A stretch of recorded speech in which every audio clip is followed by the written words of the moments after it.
2023년 3월 29일 큐티 말씀입니다. 마태복음 26장 1절로 16절입니다.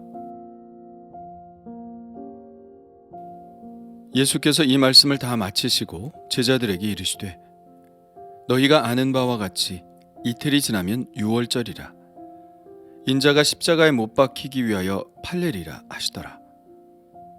그때 대제사장들과 백성의 장로들이 가야바라 하는 대제사장의 관정에 모여 예수를 흉계로 잡아 죽이려고 의논하되 말하기를 밀란이 날까 하노니 명절에는 하지 말자 하더라.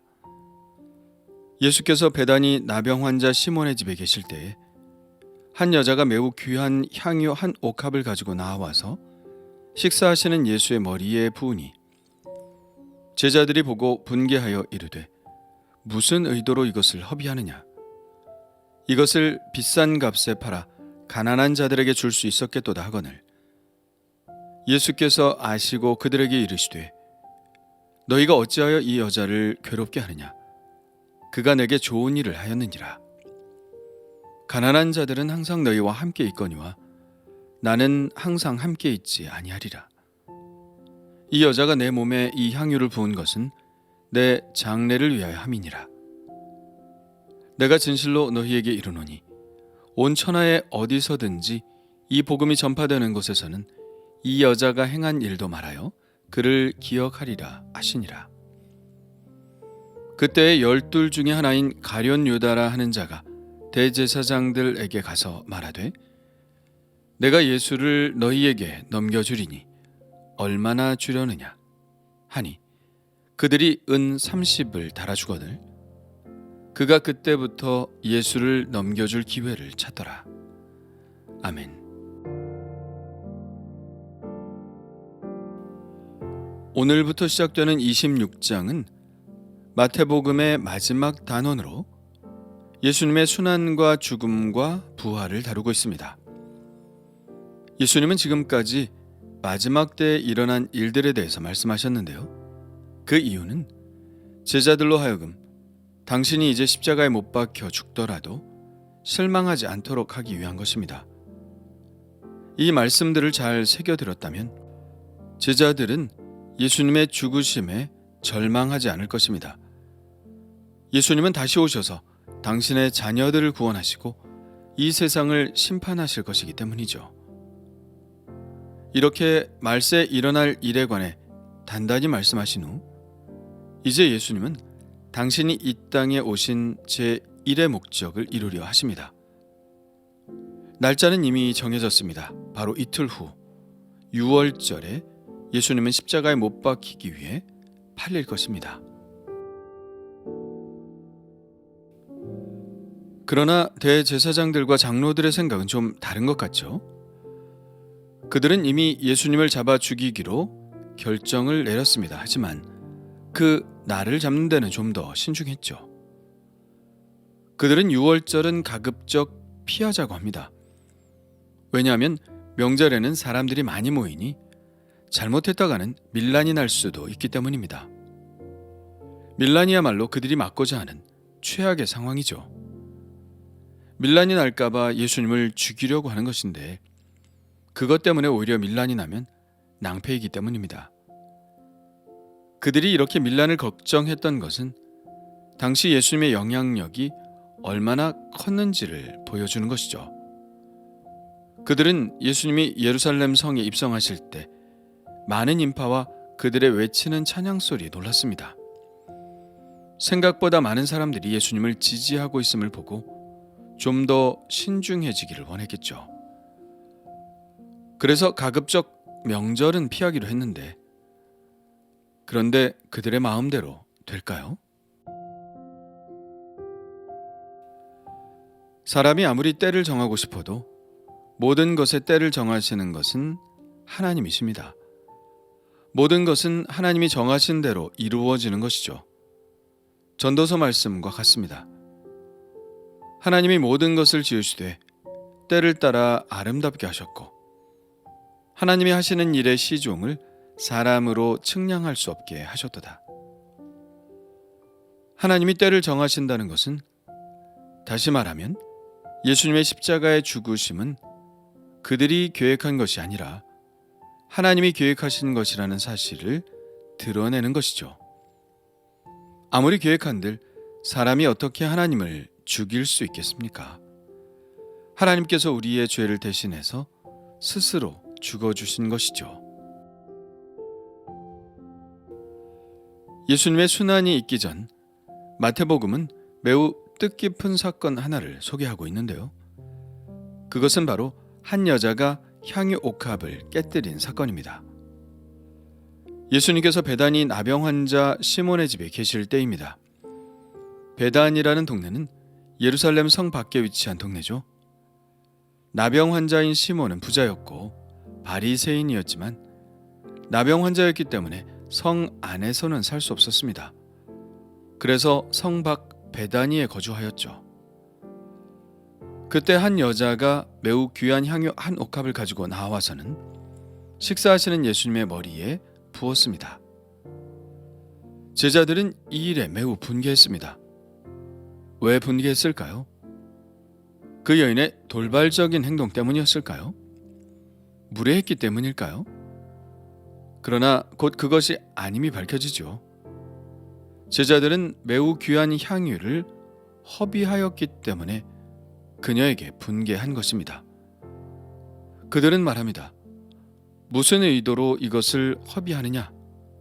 이것을 비싼 값에 팔아 가난한 자들에게 줄 수 있었겠도다. 듣기에 따라서는 매우 합리적으로 들리는 이 말을 한 사람은 누구일까요? 요한복음에 보면 가룟 유다가 한 말로 기록되어 있습니다.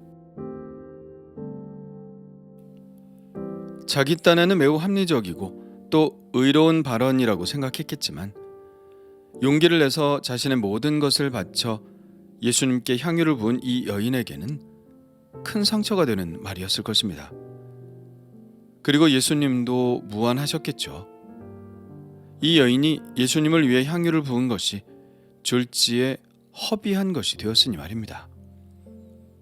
그리고 이것은 그가 의도했던 하지 않았던 결과적으로 예수님을 대놓고 깎아내린 발언이 되어버렸죠. 이런 돌발적인 상황과 또 돌발적인 반응에 대해 예수님은 우선 이 여인의 마음을 위로하기 위해 그녀를 지지하는 말씀을 하십니다. 너희가 어찌하여 이 여자를 괴롭게 하느냐? 그가 내게 좋은 일을 하였느니라. 용기를 내서 자신의 모든 것을 다 드려 헌신했던 이 여인의 입장에서 가룟 유다를 비롯한 다른 제자들의 이 말은 큰 상처가 되었을 것입니다. 예수님은 그녀의 마음이 어떤 마음인지 아셨죠. 이것이 바로 예수님과 사람이 다른 점입니다. 사람들은 표면적인 것만 보지만 예수님은 그 깊은 마음을 보십니다. 그 의도를 보십니다. 그 여인의 마음을 깊이 꿰뚫어 보신 예수님은 그녀의 헌신을 그대로 받아주셨죠. 그리고 그녀가 한 일이 오히려 주님께 좋은 일을 한 것이라고 칭찬하셨습니다. 이 말을 들은 사람들은 이 여인뿐 아니라 예수님께도 실망했을지 모릅니다. 예수님이 이런 것을 좋아하시나? 이런 생각을 했을지 모르죠. 요즘 말로 하면 예수님도 명품을 좋아하시나 보다. 이런 비슷한 생각을 하지 않았을까요? 그러나 내게 좋은 일이란 그런 의미가 전혀 아니었죠. 예수님은 이 여인의 행동이 예수님께 왜 좋은 일이었는지 이렇게 설명하십니다. 가난한 자들은 항상 너희와 함께 있거니와 나는 항상 함께 있지 아니하리라. 이 여자가 내 몸에 이 향유를 부은 것은 내 장례를 위하여 함이니라. 내가 진실로 너희에게 이르노니 온 천하에 어디서든지 이 복음이 전파되는 곳에서는 이 여자가 행한 일도 말하여 그를 기억하리라. 예수님은 가난한 자들을 구제하는 것이 불필요하다고 말씀하신 것이 아니었죠. 가난한 자들을 구제하는 것은 반드시 너희들이 해야 할 일이라고 주님은 말씀하시는 것입니다. 그러나 옳은 것이 항상 어느 때나 옳은 것은 아니고 합리적인 것이 항상 어떤 상황에서나 그 합리성이 적합한 것은 아니죠. 다시 전도서 3장으로 가보면 옳고 그름은 때에 따라 다르게 결정될 수 있음을 보여줍니다. 범사에 기한이 있고 천하 만사가 다 때가 있나니 날 때가 있고 죽을 때가 있으며 심을 때가 있고 심은 것을 뽑을 때가 있으며 죽일 때가 있고 치료할 때가 있으며 헐 때가 있고 세울 때가 있으며 사랑할 때가 있고 미워할 때가 있으며 전쟁할 때가 있고 평화할 때가 있느니라. 치료하는 것이 다 능사는 아니고 또 사랑하는 것만도 능사가 아닐 때가 있는 것이죠. 좋은 것이 언제나 좋은 것은 아닙니다. 나쁜 것도 언제나 나쁜 것은 아니죠. 때에 따라 적합한 일이 있을 뿐입니다. 그렇다면 지금은 어떤 때인가요? 가난한 사람들을 구제할 때가 아니라 예수님의 장례를 준비할 때입니다. 이 여인이 예수님의 장례를 준비할 의도로 이 향유를 부었건 그렇지 않았건 그것이 중요한 것이 아닙니다. 예수님은 마치 당신의 장례를 준비하는 것과 같은 이 여인의 행동이 고마우셨던 것이죠. 예수님이 십자가에 죽으실 것이라고 수차례 이야기하셨음에도 불구하고 자신들의 일신상의 출세에만 관심이 있는 제자들이었습니다. 자기의 의의를 드러내기에 바쁜 제자들이었습니다. 그러나 이 여인이 만일 예수님의 장례를 의도했다면 그녀는 예수님의 이 모든 말씀들을 흘려듣지 않았던 것이죠. 그녀는 예수님의 죽으심을 진정으로 슬퍼하며 예수님의 장례를 준비했던 것입니다. 아니, 그렇지 않았다 하더라도 그녀의 이런 사랑의 행동은 예수님의 이 복잡하고 착잡한 마음을 위로하기에 충분한 행동이었죠. 그래서 사랑은 언제나 옳은 것입니다. 사랑의 행동은 실패하는 법이 없죠. 언제나 생각지도 않았던 좋은 결과를 나타냅니다. 반면 예수님의 제자 중 한 사람의 행동은 어떤가요? 가룟 유다는 마치 모든 가난한 사람들을 사랑하는 것처럼 자신의 의로움을 자랑했지만 그는 사실 자신의 스승조차도 사랑하지 않은 사람이었습니다. 이 여인은 무려 300데나리온이라는 굉장히 비싼 향유를 예수님의 머리에 부었고 그것을 하나도 아깝지 않았다고 느낀 반면 가룟 유다는 고작 예수님을 은 30에 팔아버립니다. 이것이 가룟 유다가 생각했던 예수님의 가치라면 정말 너무 형편없는 사람 아닌가요? 그런 사람이 이 여인의 이 고귀한 희생에 대해 말할 수 있는 것일까요? 아니, 어쩌면 그가 예수님을 이렇게 형편없이 낮은 가치로 생각했기 때문에 그 여인에게 화를 냈을지도 모르죠.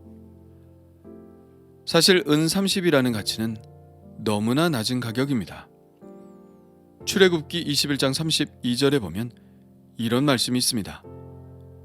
소가 만일 남종이나 여종을 받으면 소 임자가 은 30세겔을 그의 상전에게 줄 것이요 소는 돌로 쳐서 죽일지니라. 그가 생각한 예수님의 가치는 바로 소 한 마리 정도? 이 정도밖에 되지 않았던 것이죠. 오늘 말씀은 팔다라는 단어가 이끌어가는 것 같습니다. 2절에 인자가 십자가에 못 박히기 위하여 팔리리라. 9절에 이것을 비싼 값에 팔아 가난한 자들에게 줄 수 있었겠도다. 15절에 내가 예수를 너에게 넘겨주리니 얼마나 주려느냐. 오늘 나오는 세 단락 중 모든 단락에 판다라는 의미가 들어있죠. 판다는 것은 결국 가치의 문제입니다. 나는 과연 예수님의 가치를, 예수님의 십자가의 가치를, 예수님의 보혈의 피의 가치를 어떻게 보고 있느냐를 묻고 있는 것 같죠. 그 가치는 결국 무슨 가치일까요? 나를 살리시기 위해 주님께서 지불하신 바로 그 가치입니다. 그렇다면 내가 주님께 지불해야 할 가치는 얼마나 될까요? 말할 필요도 없이 나의 모든 것을 다 드려도 다 갚지 못할 그런 가치이겠죠. 그렇다면 나는 얼마나 많이 주님을 사랑하고 있나요? 가룟 유다 정도인가요?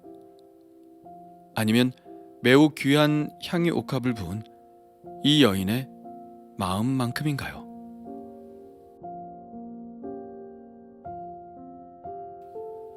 주님 감사합니다. 나를 위해 십자가에 내어주신 주님의 사랑에 감사드립니다.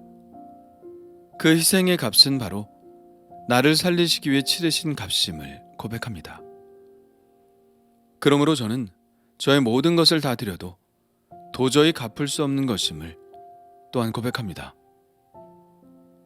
널 위해 몸을 주건만 날 무엇 주느냐라는 그 찬송가의 물음을 제 자신에게도 물어봅니다.